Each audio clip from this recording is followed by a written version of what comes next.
Hello friends, तो चलो आज के तुम्हारे আমি দেখাই কি আমি একটা মনার জন্য ছোট্ট একটা ড্রেস বানিয়েছি।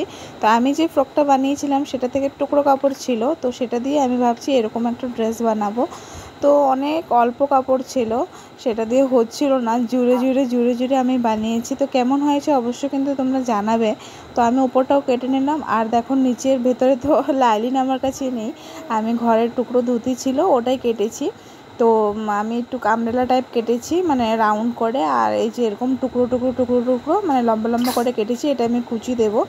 তো পুরো ভিডিওটা দেখো কেমন হয়েছে, আর কিন্তু অবশ্যই কমেন্ট করে জানাবে কেমন হয়েছে। তো চলো সেলাই করে নিই। তো এই যে দেখো আমি প্রথমে ফিতাটা সেলাই করে নিলাম। তো এরকম করে মানে ছোট্ট একটা জামা বানিয়েছি। আমার কাছে অনেক অল্প কাপড় ছিল, মানে ছোট ছোট টুকরো কাপড়, কারণ আমি তো আমার দেখেছো আমি পোস্ট করেছিলাম, আমি একটা জামা বানিয়েছিলাম, তো সেটার থেকে একটু কাপড় বেশি ছিল। তো আমি ভাবছি এটা দিয়ে কী বানানো যায়।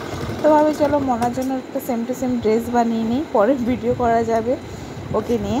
তো এর জন্য আমি মনার জন্য একটা ছোট্ট মোটো ড্রেস বানালাম।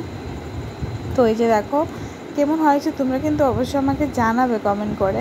আমি এত ভালো সেলাই পারি না, তাও আমি ট্রাই করি, অনেক আগে শিখেছিলাম তো তো তার জন্য। তো এখন সবই পারি বানাতে। তো তোমরা যদি কেউ কিছু আমাকে দিতে চাও অবশ্যই কিন্তু দিতে পারো, আমি সবই পারি, যেমন ব্লাউজ, নাইটি, পেটিকোট সবই পারি, চুড়িদার। তো তোমরা কী যদি আমার কাছে কিছু সেলাই করতে চাও অবশ্যই কিন্তু জানিও আমাকে। তো এই যে দেখো, আর যে লেস একটুখানি এনেছিলাম আমার জামাতে লাগানোর পরে, এই এতটুকখানি লেস বেঁচেছিলো। আমি ভাবছিলাম নিচে দিকটায় লেস লাগালে কিন্তু অনেকটা ফুটতো জামাটা, বাট এই এতটুকখানি লেস লাগিয়েছে। তো আমি কি করব লেসটা দিয়ে, তো তার জন্য শুধু মাঝখানে এতটুক লেসটা দিয়ে দিলাম। তো কেমন হয়েছে জামাটা অবশ্যই কিন্তু তোমরা কমেন্ট করে জানাবে।